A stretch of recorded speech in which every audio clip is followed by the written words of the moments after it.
Olá, eu sou a doutora Sônia Dói, presidente da Associação Médico Espírita Internacional, e saúdo a todos vocês que estão conosco neste primeiro congresso virtual da AME Internacional. Hoje eu tenho a grata satisfação e o privilégio de estar aqui apresentando um grande e querido amigo, o Dr. Décio Iandoli Júnior, que é conhecido da maioria de vocês e praticamente dispensa apresentações. Mas nós temos aqui um currículo bastante resumido e que eu vou apresentar a vocês. O Dr. Iandoli é médico cirurgião e endoscopista do aparelho digestivo, com doutorado em medicina pela Universidade Federal do Estado de São Paulo, Unifesp, é professor da Faculdade de Medicina da Uniderp, em Mato Grosso do Sul, é presidente da Associação Médico Espírita de Mato Grosso do Sul, é coordenador médico do Departamento Acadêmico da Associação Médico Espírita do Brasil e é vice-presidente da nossa Associação Médico Espírita Internacional. O nosso querido companheiro é conhecido internacionalmente pelo seu incansável trabalho de divulgação do ideal médico espírita, que foi traçado pela nossa querida e inesquecível doutora Marlene Nobre. Ele, por sinal, acaba de publicar um livro intitulado Marlene Nobre e o Ideal Médico Espírita, por enquanto só em português, né, Décio? Esperamos que logo ele possa ser traduzido também para que todos nos outros países possam obter essa obra. Então, sem mais delongas, o Dr. Décio vai nos falar hoje sobre a ação dos pensamentos na resposta imunitária. Com vocês, nosso querido Dr. Décio Iandoli. Obrigado, doutora Sônia, obrigado pelas palavras gentis aí e da oportunidade de estar trabalhando junto com a doutora Sônia na Associação Médico Espírita Internacional, a gente tentando levar essas ideias, que são ideias que têm uma base filosófica dentro da doutrina espírita, mas que são levadas através do pensamento científico, né, que é o nosso grande objetivo, refazer a união entre a ciência e a espiritualidade. E coube a mim esse tema, né, que é extremamente importante e bastante bem pesquisado, né. Eu preciso agradecer aqui o Dr. Vicente Pessoa, que ele é infectologista, me ajudou bastante no levantamento dos artigos, e no Dr. Marco Aurélio Vinhosa Bastos Júnior, que também vai fazer palestra aqui com a gente nesse congresso, que fez o mestrado e doutorado dele em Fisiologia da Mediunidade, e que também me ajudou bastante para fazer o levantamento, para a gente trazer algumas coisas mais sólidas sobre essa questão. O tema fala da ação dos pensamentos na resposta imunitária, da revelação espírita ao conhecimento científico. Eu vou me permitir fazer uma inversão. Em vez de começar com a revelação espírita, eu vou começar com o conhecimento científico. Até para a gente perceber, depois, quando eu começar a falar da parte da revelação espírita, como existe uma conexão muito importante e ideias e pensamentos muito claros colocados na obra, principalmente na revelação espírita, no que tange ao trabalho do Francisco Cândido Xavier e André Luiz, que é a nossa referência básica. Eu tive a oportunidade já de, junto com o Dr. Jorge Daher, o Dr. Giancarlo Lucchetti, publicar um artigo falando sobre a questão da antecipação das informações que o André Luiz trouxe a respeito da glândula pineal. A gente publicou isso numa revista na Neuroendocrinology. E esse já era um passo nesse trabalho de mostrar à ciência como a revelação espírita trazida pelo médium Chico Xavier, ela tem informações extremamente úteis e meio profética mesmo, com relação a uma série de dados concernentes à mediunidade, neuroendocrinologia, questão da espiritualidade e assim por diante, tá? Então, vamos abordar as questões relacionadas ao conhecimento científico. Nós estamos vivendo um momento bastante interessante dentro da ciência. Estão se abrindo novos horizontes, principalmente para essa questão da espiritualidade. Apesar disso parecer uma novidade, a gente percebe essa publicação de 1910, de Sir William Osler, que já falava sobre a questão da fé e da saúde. A gente julga como muito importante esse documento de 2014, que foi publicado na Explorer, um manifesto pós-materialista, em que esses autores, né, Dr. Mário Borregar, Charles Start, Larry Dorsey, Dr. Alexander Moreira Almeida, que é daqui do Brasil, Lisa Miller, Marilyn Schlitz, Dr. Gary Schwartz e Dr. Rupert Sheldrake, que também vai falar aqui no nosso congresso, fizeram esse manifesto dizendo sobre como a ciência deveria se livrar do preconceito de falar sobre espiritualidade, não é? Muitos cientistas ainda acham que a questão da espiritualidade não é algo que deva ser ocupado pelos cientistas, mas nós acreditamos que a ciência busca a verdade, e a verdade onde ela estiver.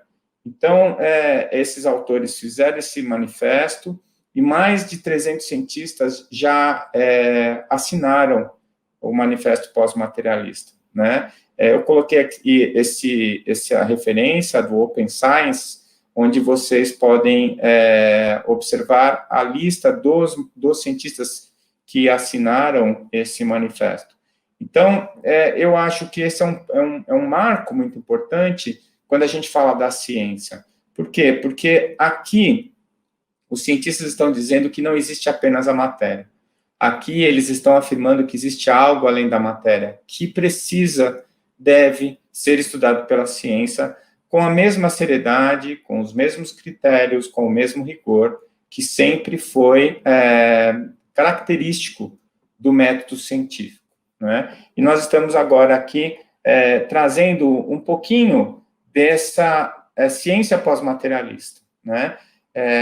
Esse jornal, o Journal of Religion and Health, a gente percebe, ele já é de 1962, então ele não é tão novo assim, e já é uma revista científica preocupada com a questão da espiritualidade, da psicologia, as questões do humor, da psique, e os impactos, né, no corpo biológico, no corpo físico. E eu considero o Dr. Harold Kenning um dos mais importantes autores nesse assunto. O Dr. Kenning é da Universidade de Duke, nos Estados Unidos. Ele já esteve aqui no Brasil algumas vezes, a convite da doutora Marlene. Este livro, A Espiritualidade no Cuidado com o Paciente, foi publicado, uma versão em português, pela Folha Espírita, e agora já tem a edição mais nova, publicada pela AME Brasil Editora. E o Dr. Kenning, ele conseguiu trazer uma base empírica extremamente sólida sobre o impacto da espiritualidade na saúde, e a espiritualidade como fator promotor de saúde. E ele fez com que boa parte dos médicos e uma boa parte dos cientistas começassem a olhar para esse assunto de uma maneira diferente, não é? Não é mais aquele aspecto de a religião cuida da espiritualidade e a ciência cuida da matéria. A ciência, como eu já disse, ela busca a verdade, onde quer que ela esteja. E quando nós estamos neste momento em que conhecemos tão profundamente a matéria, em que os cientistas conhecem as partículas subatômicas, que estudam aspectos extremamente relevantes com relação à mecânica quântica, à dinâmica dos universos, e também os aspectos subatômicos, né, da física de partículas, como isso chega na medicina? Como isso vai ser relacionado com a saúde biológica e com a saúde mental também, por que não?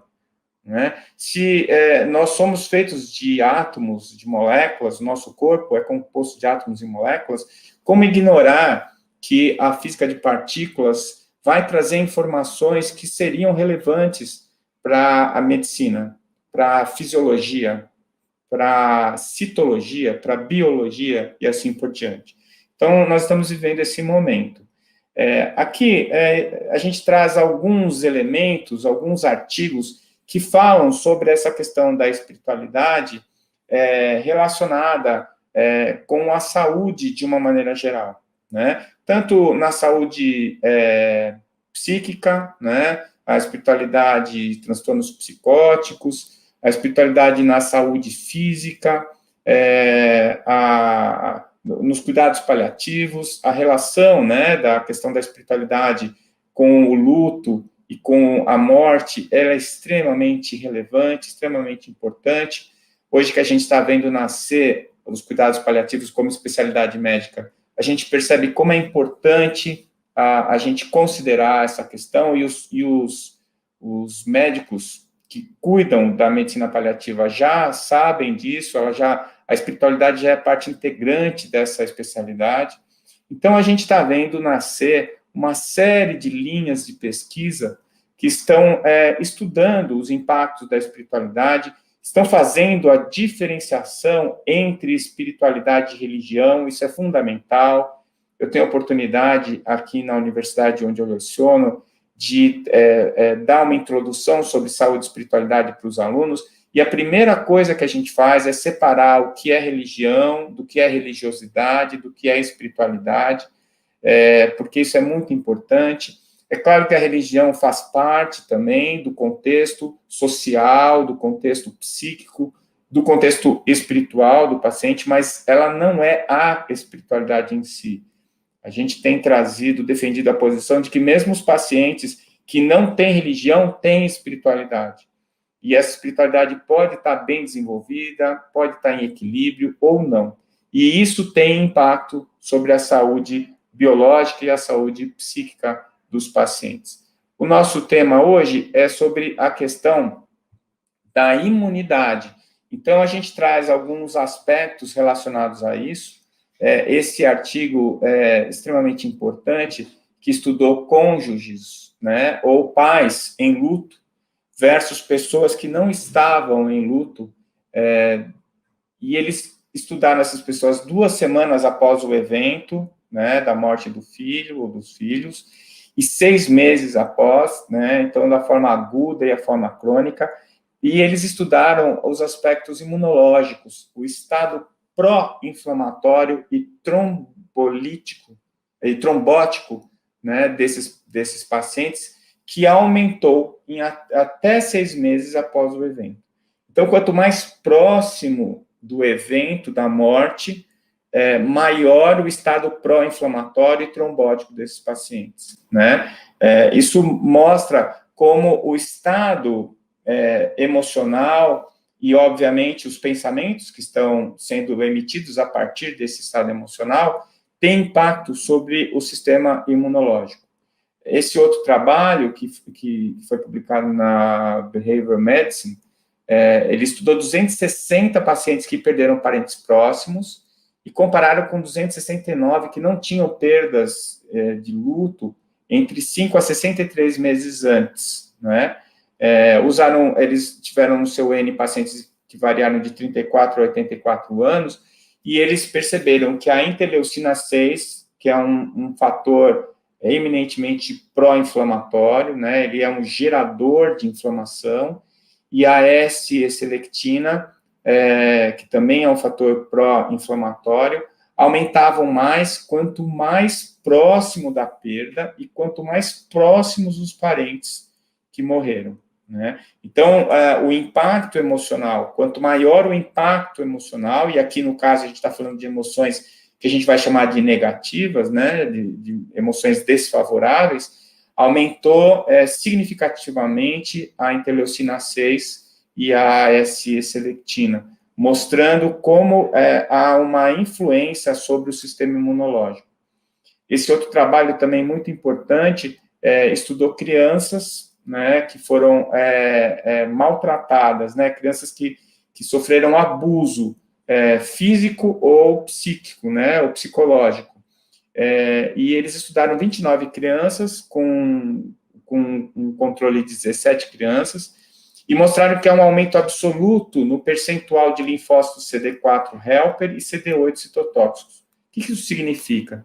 Significa que as crianças que sofreram abuso, que foram agredidas, que passaram por processos de emoções negativas, né, de estresse, elas são hiperreativas e elas aumentam a chance de desenvolver doenças imunológicas, né, principalmente as doenças de atividade reumática, né, porque eles ficam com a imunidade celular superativada.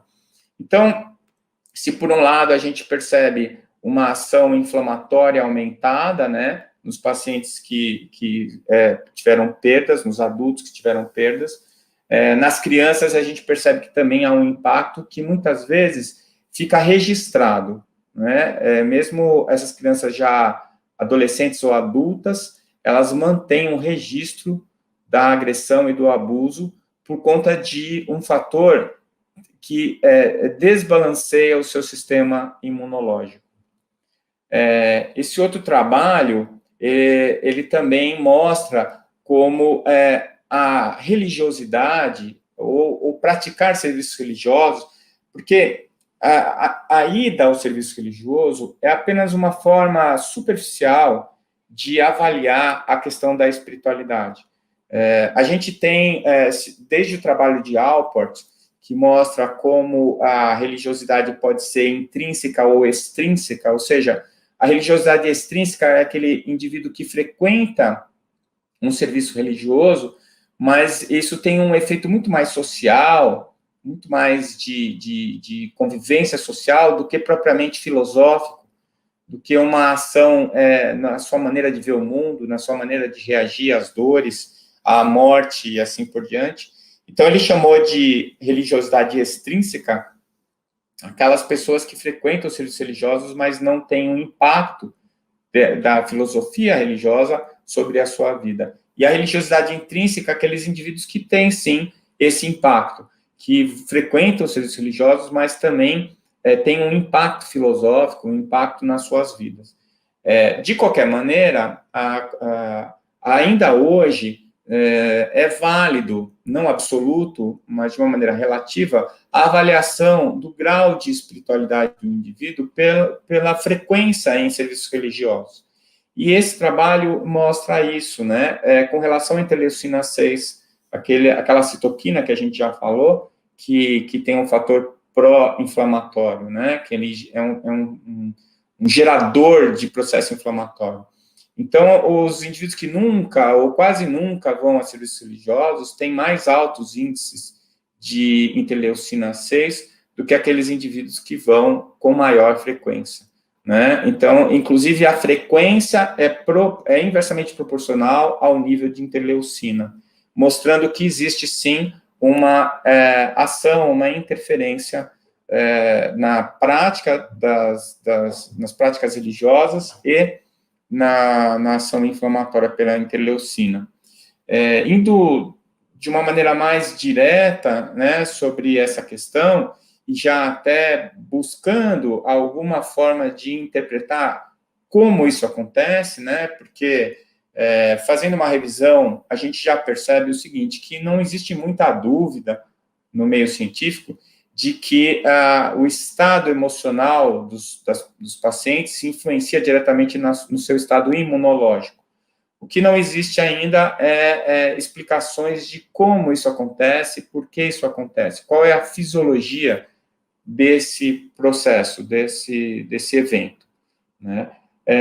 No caso aqui, nós trouxemos essa publicação na American Psychological Association, que é um trabalho relativamente recente, 2015, que fala do efeito positivo nos marcadores de inflamação em emoções discretamente positivas, ou seja, um indivíduo que não precisa ter um evento muito significativo na vida dele, mas aquele indivíduo que é mais otimista, que tem uma postura emocional mais positiva, tem um menor nível das citoquinas inflamatórias, né? Principalmente a interleucina 6, que é uma referência, tá? E os autores, a gente vê aqui da Universidade de Toronto, da Universidade de Pittsburgh e da Berkeley, aí nos Estados Unidos. Então, a gente vê que são universidades importantes, pesquisadores sérios, já mergulhados dentro dessa medicina pós-materialista e buscando a correlação entre os estados emocionais e os estados imunológicos. E esse outro artigo também que a gente traz, como as emoções positivas e uma saúde psíquica pode trazer um efeito positivo, né, na imunologia. E eles levantam aqui a hipótese de ser uma diminuição do tônus vagal, ou seja, uma redução dos estados de estresse, né, que podem gerar um efeito positivo a médio e a longo prazo no sistema imunológico. E a gente traz aqui, né, a Universidade da Carolina do Norte, a Universidade da Califórnia, a própria Dukes, que é a casa do Dr. Harold Canning. E esse capítulo, né, do livro Psiconeuroimunologia, de 2007, em que os autores falam do efeito positivo na função imunológica, né, os afetos positivos na função imunológica, ou seja, os sentimentos positivos agem sobre a função imunológica. E esse capítulo me chamou a atenção, essa tabela, que eles trazem vários artigos que foram feitos nesse sentido, né, falando sobre o humor, né, e o sistema imunológico, os estados do humor e o sistema imunológico, e essa outra tabela falando também sobre os estudos que relacionam, né, o humor com a função imunológica. Então, a gente pode perceber, pela quantidade de artigos e de estudos, que não é alguma coisa que ainda seja polêmica. A polêmica é quais são os mecanismos, para que lado nós temos que ir para esclarecer de uma maneira mais importante esses aspectos do controle imunológico e o efeito dos sentimentos e, obviamente, dos pensamentos. Tá? Esse trabalho é extremamente significativo da British Journal, o Dr. Vicente trouxe para a gente, em que os índices em pacientes que tiveram a doença meningocócica, o fator protetivo, né, ou protetor da vacina foi semelhante nesse trabalho a aqueles indivíduos que iam a serviços religiosos, né? Isso é extremamente significante, né? Você tem que buscar as variáveis, quais foram, estudar de uma maneira mais séria a metodologia que foi utilizada nesse estudo, que é um estudo extremamente bem conduzido, né? Publicado por uma revista conceituada, a British Journal, e que traz uma conclusão extremamente reveladora, né, que a vacina pode ter efeito semelhante a um estado espiritual, um estado psíquico positivo e equilibrado. Eles discutem sobre os aspectos que podem estar influenciando esse resultado. Por exemplo, o apoio social, né, os hábitos, né, das pessoas que frequentam os serviços religiosos, geralmente têm hábitos mais saudáveis, hábitos de vida mais saudáveis, e assim por diante. E esse outro artigo que fala sobre aqueles indivíduos que, ao receberem o diagnóstico do HIV, começaram a frequentar serviços religiosos, que esses indivíduos tiveram melhor resposta no tratamento, né? O uso do coquetel, eles tiveram uma resposta com diminuição da carga viral e aumento do CD4, significativamente maior do que aqueles indivíduos que não frequentavam os serviços religiosos, né? Então, a gente já percebe, a partir daí, que existe já essa identificação dessa relação entre os estados emocionais e a imunidade, que isso pode trazer tanto uma melhora da imunidade, como uma exacerbação da imunidade, levando a doenças imunológicas, as doenças reumáticas, como a depressão da imunidade, trazendo maior chance de doenças neoplásicas e infecciosas, né? Mas a ciência ainda está começando a estudar os mecanismos pelos quais esse efeito é gerado. E nós vamos agora trazer algumas das informações da revelação espírita, né? Como eu já disse, baseados na obra Chico Xavier, André Luiz. Então, a gente começa falando sobre a questão do pensamento. Então, na parte científica, a gente nem abordou esse aspecto, porque o próprio conceito de mente e consciência não tem consenso dentro da ciência, né? A gente ainda tem uma série de discussões a respeito desse assunto. As palavras são utilizadas, a palavra mente, a palavra consciência, a palavra pensamento, elas são utilizadas muitas vezes de maneira diferente, pelas escolas ou pelas áreas da ciência que as estudam. Então, eu optei por trazer essa questão do pensamento colocado pela revelação espírita, né? E a gente tem aqui essas duas afirmações que foram trazidas no livro Nosso Lar, que é o primeiro livro da série Chico Xavier e André Luiz, em que um espírito mais elevado, a veneranda, ela faz uma pequena preleção sobre o pensamento. E ela traz informações que são muito interessantes para a gente. A primeira afirmativa dela é que o pensamento é a base das relações espirituais dos seres entre si.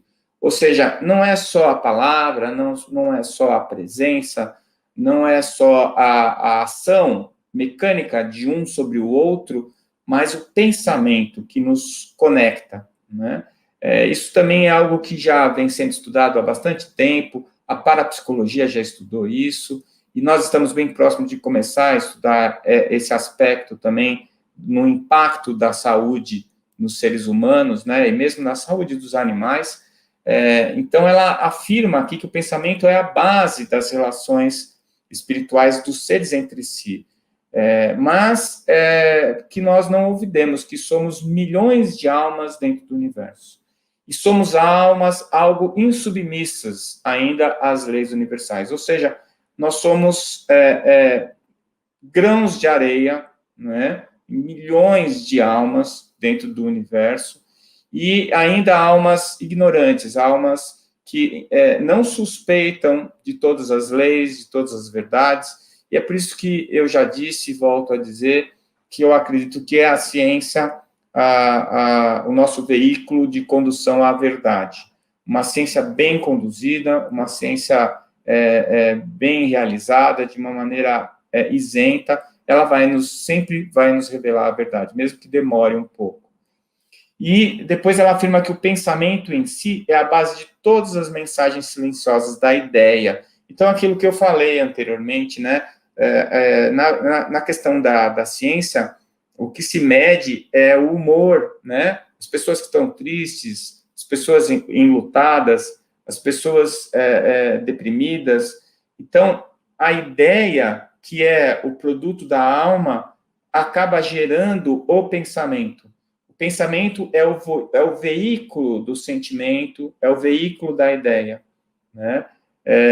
E aí ela faz a relação entre o pensamento, a ideia e os planos da intuição, né? Então, eu costumo ver mesmo alguns cientistas que são materialistas e que são céticos, usarem a palavra intuição, né? E não suspeitam que a intuição, por si só, já é um efeito espiritual, já é uma interferência espiritual sobre o seu próprio pensamento, né? Ainda na obra André Luiz, no livro Evolução em Dois Mundos, a gente vai observar que o André fala da partícula do pensamento. E aí já entra um aspecto que é bastante interessante. O pensamento como uma onda eletromagnética. É claro que ela não é uma onda eletromagnética da maneira como nós a conhecemos, né? Mas ela funciona como?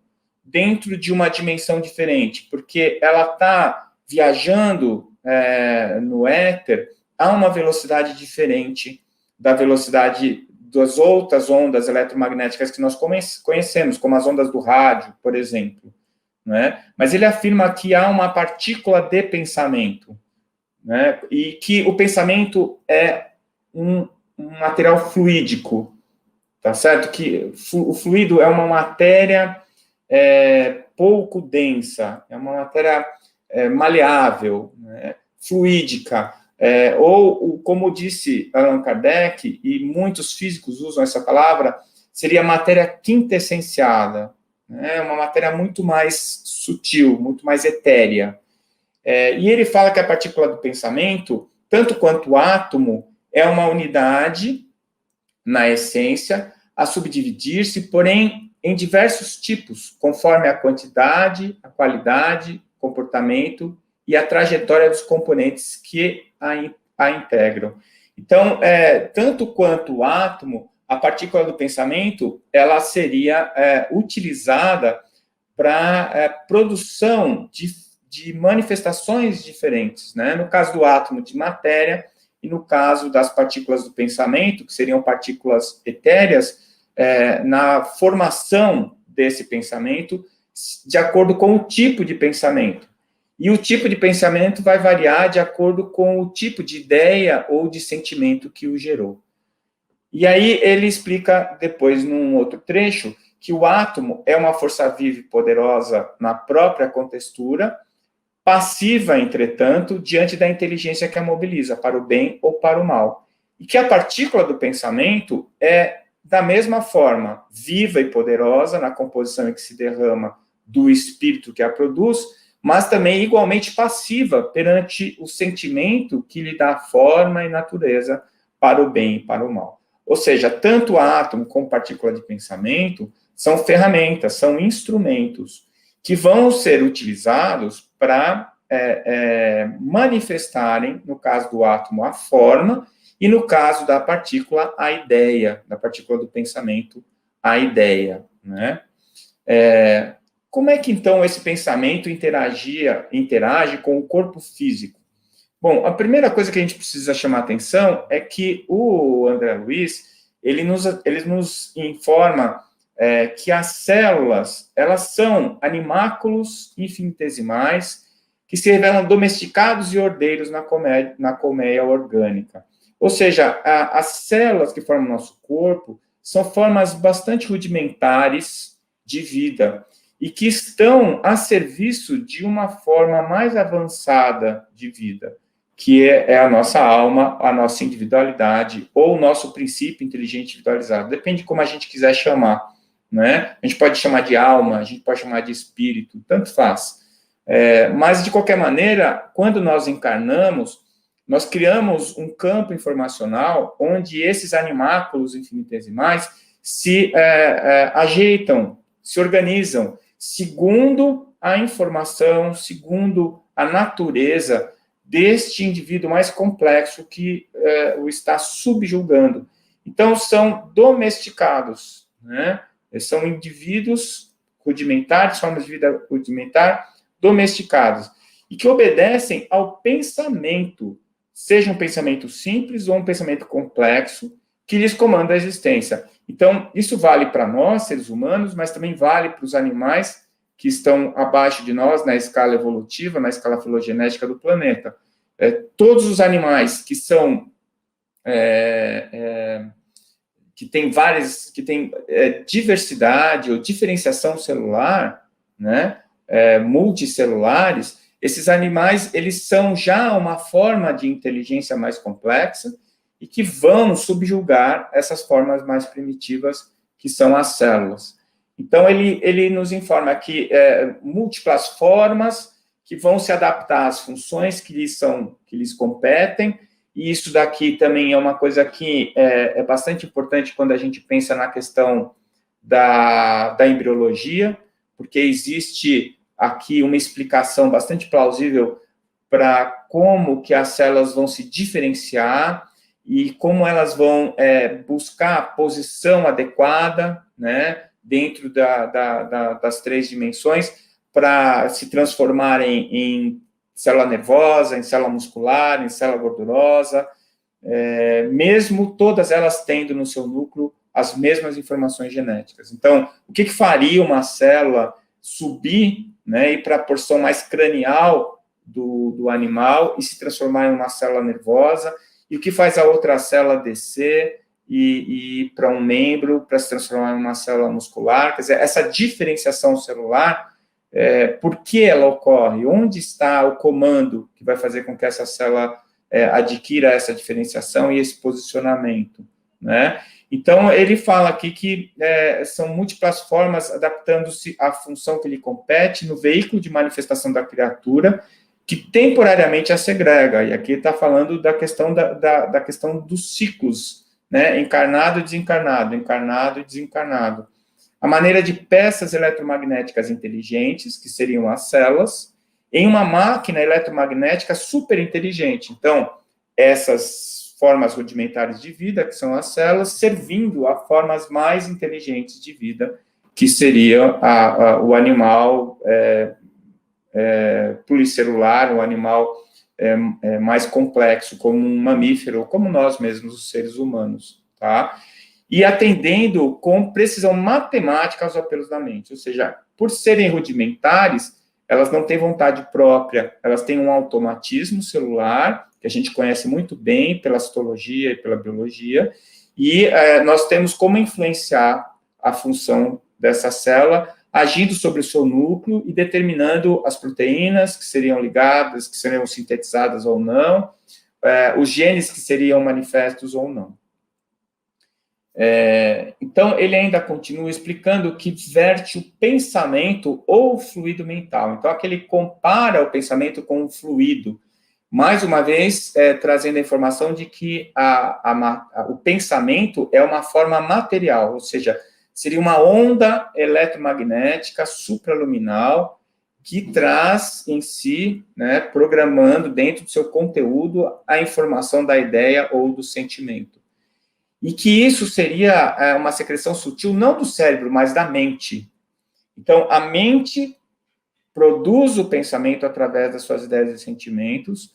Esse pensamento influencia primeiro a região cortical, o cérebro, e depois, né, vai impactar sobre as células. Então, aqui nós já voltamos para a questão da imunologia. Então, o pensamento flui da mente, né? A mente impacta o cérebro, e o cérebro vai impactar as demais células, aí produzindo saúde ou doença. Isso faz a gente pensar, inclusive, na questão do fenômeno do efeito placebo e o efeito nocebo, né? E ele ainda dá um passo além e fala da organização da psicosfera ou halo psíquico, que seria uma espécie de uma atmosfera psíquica que nós geramos com o nosso próprio pensamento. Como esse pensamento é uma onda eletromagnética, ele é material, mesmo que sendo uma matéria quintessenciada ou etérica, ele ficaria impregnado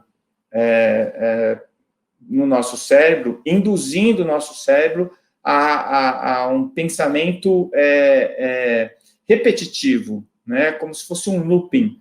Então, quando nós geramos um pensamento deletério e nós usamos esse pensamento deletério com alguma frequência, nós acabamos gerando essa forma pensamento que fica presa na nossa psicosfera, O André Luiz chamou isso até de vermes mentais, né, ou larvas mentais, que seriam formas geradas pelo nosso próprio pensamento desarmonizado e que acaba funcionando como uma forma de looping, né, repetindo ou produzindo uma reentrada desses pensamentos na nossa consciência. Isso seria alguma coisa também extremamente deletéria para a nossa saúde. Ele fala ainda, na relação do pensamento com o corpo físico, que esses fluidos mentais ou pensamentos que são atuantes no reino da alma imprimem radicais transformações no veículo fisiopsicossomático. Então, pelas leituras que eu fiz da obra do André Luiz, eu cheguei à conclusão que quando ele fala veículo fisiopsicossomático, ele está falando do corpo biológico e do duplo etérico. Então, ele está falando da porção biológica, física, que a gente consegue estudar, que a gente consegue, com alguma tranquilidade, demonstrar com a medicina clássica, ortodoxa, mas ele também está falando de um campo energético, de alguma coisa que está funcionando ali também, e que tem influência tanto na alma, na mente, quanto no corpo biológico. Tá? E, finalmente, quando ele aborda diretamente essa questão do pensamento e a imunidade, e ele nos explica que é fácil entender que todo desregramento de natureza física ou moral faz-se refletir de imediato por reações mentais consequentes sobre as províncias celulares, determinando situações favoráveis ou desfavoráveis ao equilíbrio orgânico. Então, o desregramento, tanto físico quanto moral, vai refletir nessas células de maneira positiva ou negativa. Se for um desregramento, claro, negativa. E o pensamento é a força que, devidamente orientada no sentido de garantir o nível das entidades celulares no reino fisiológico, olha só o que ele afirma aqui, lhes facilita a migração ou lhes acelera a mobilidade para certos efeitos de preservação ou defensiva. Então, ele está aqui nitidamente falando das células da nossa imunidade celular, né? Dos macrófagos, das células que vão fazer o primeiro combate, ou a identificação dos antígenos, né? Seja na improvisação de elementos combativos e imunológicos, ou na impugnação aos processos patogênicos, com a intervenção da consciência profunda. Então, é tanta informação aqui, colocada há mais de 70 anos, né, e escrita por um mineiro que não tinha nível superior e que não tinha acesso nenhum ao conhecimento científico, e mesmo que tivesse, na época em que ele escreveu isso, não existiam esses conceitos, essas ideias, elas tanto que passaram insuspeitas, né, até hoje, e é hora, na nossa opinião, de nós trazermos essa informação, esses dados, porque eles afirmam de maneira bastante detalhada aquilo que nós estamos começando a perceber através das pesquisas científicas. E aqui ele fala uma coisa que eu acho extremamente significativa. Deduzimos sem dificuldade que, se é possível hipnotização da mente humana, com vistas a certos fins, com mais propriedade, operar-se-á a magnetização das entidades corpusculares para efeitos determinados no ajustamento das células. Ou seja, ele diz o seguinte, que se é possível hipnotizar uma mente complexa como a do ser humano, por que não seria hipnotizar esses animáculos infinitesimais domesticados, né? Que, na minha opinião, já estão hipnotizados e que seguem de maneira cega e automática aos estímulos que vêm do nosso pensamento, da nossa consciência profunda. E aí eu coloco entre parênteses, né, que isso explica o efeito placebo e o efeito nocebo. A gente tem alguns artigos científicos de efeito placebo em que o indivíduo passa a produzir substâncias que ele não produzia antes, passa a produzir neurotransmissores que ele não produzia antes, simplesmente porque ele acredita que ele recebeu uma medicação que faz com que ele produza essa substância. E quando ele é avisado que ele não recebeu nenhuma medicação, que era placebo, ele deixa de produzir o hormônio que estava sendo produzido, ou a substância que estava sendo produzida. Ou seja, Quem manda nas nossas células não são as drogas, as medicações. Essas drogas e medicações, elas são indutores. Quem manda nas células e quem determina como essas células vão funcionar é a nossa consciência profunda. Né? Por que eu digo consciência profunda? Porque vai muito além do nosso consciente, óbvio. Né? Nós temos um efeito sobre as células que está muito mais ligado àquilo que passa dentro de nós do que aquilo que é manifesto por nós. Então, mesmo que nós estejamos dissimulando até para nós mesmos os nossos estados emocionais, nós não conseguimos fazer isso com as células que estão ligadas à nossa alma. Né? Isso está no livro Mecanismo da Mediunidade, e é bastante interessante. Ele ainda coloca nesse livro, lá na página 155, que daí resulta o impositivo da vigilância sobre a nossa própria orientação, de vez que somente a conduta reta sustenta o reto pensamento. E de posse do reto pensamento, a oração, qualquer que seja o nosso grau de cultura intelectual, é o mais elevado toque de indução para que nos coloquemos para logo em regime de comunhão com as esferas superiores. Ou seja, aqui ele deixa bem claro que mesmo que você, independente de qual seja a religião, se houver essa religiosidade intrínseca que a gente falou anteriormente, pelo conceito de Alport, se houver uma oração, a oração não a oração mecânica, declamando palavras, né, ou falando em voz alta para tentar impressionar as pessoas que estão ao redor, mas a gente está falando da oração que vem da alma, do nosso pensamento, dos nossos sentimentos mais profundos, mais sinceros, em que nós buscamos a conexão com o alto, a conexão com a espiritualidade superior, com o bem e com o bom. Quando nós pensamos na caridade, quando nós agimos na caridade, então isso sim traz o pensamento reto, que gera, né, a nossa conexão com as esferas superiores e vai induzir a nossa imunidade à saúde. Né? Se ela está aumentada, se ela está exacerbada, a modulação. Se ela está deprimida, o suporte ou o aporte para que essa imunidade volte ao seu estado, ao seu tônus ideal, né? Ao seu estado de equilíbrio. Então, a imunidade, ela tem que estar sempre equilibrada, né? Ela aumentada ou diminuída vai trazer agravos à saúde humana. Né? E aí, no livro Evolução em Dois Mundos, ele nos afirma que o amparo aos outros cria amparo a nós próprios. Então, isso é uma referência àquilo que eu falei anteriormente sobre a caridade.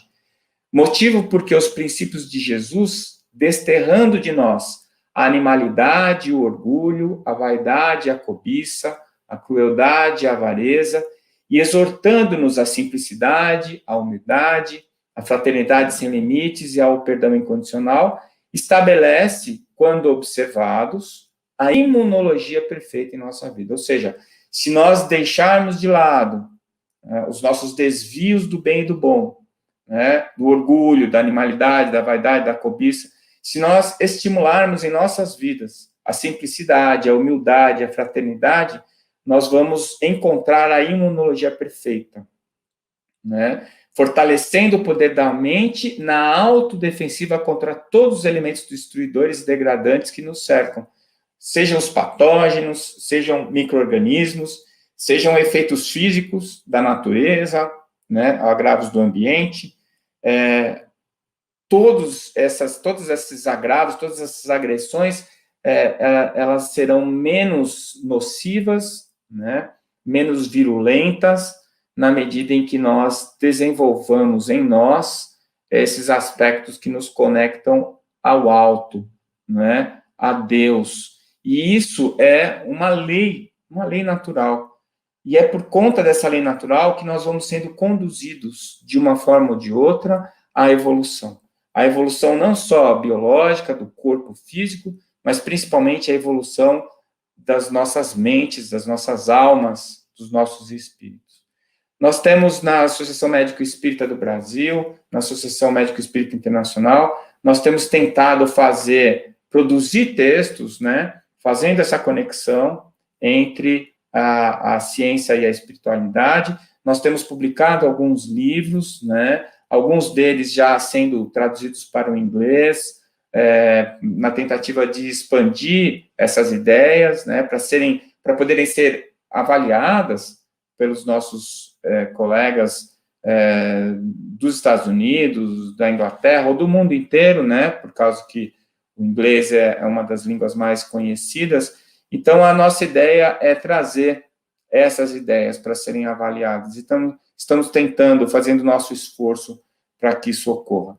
Eu espero que tenha sido útil, que essas ideias tenham sido produtivas e que tenham trazido, pelo menos, a vontade, né, dos nossos companheiros de estudarem melhor o assunto, de se aprofundarem um pouquinho mais sobre a questão do efeito da nossa alma sobre o nosso corpo físico. Muito obrigado. Muitíssimo obrigado, caro amigo Dr. Décio Iandoli, por esta palestra que nos trouxe tantos conhecimentos. Nos lembra a importância de nós, especialmente nesta época onde todo o nosso planeta está passando por uma pandemia, a importância de nós mantermos o nosso sistema imune íntegro ou reforçado, e desta forma, estes conhecimentos que você nos trouxe sobre a espiritualidade, com embasamento científico, e, mais ainda, com as explicações espíritas, nos fortalecem muito, e eu espero que isso seja realmente bastante útil para todos que estão aí nos acompanhando. Também um estímulo para que nós, profissionais da saúde, os que estão nos acompanhando, nos ajudem a não só divulgar mais esses conhecimentos que nos trazem os espíritos, mas também que possamos nos unir e trabalhar em pesquisas para reforçar esses conhecimentos. Lembrando que Kardec nos diz no livro A Gênese que o Espiritismo e a ciência andam juntos. E quando a ciência para por não ter explicações para os fenômenos, o Espiritismo vai à frente. Então, nós vimos aí as explicações que André Luiz nos traz sobre a interação do pensamento na mente e como todo esse processo acontece, e que ainda não temos muitos conhecimentos, muito embasamento científico nessa área. Mas, como também já foi mostrado em artigos que foram publicados por você, por nossos colegas, a antecipação do espiritismo nesses conhecimentos científicos. Então, agradecemos muito, em nome da Associação Médico Espírita, e a todos que estão nos acompanhando, continuem, porque nós temos mais conhecimentos vindo em outras palestras. Muito obrigada.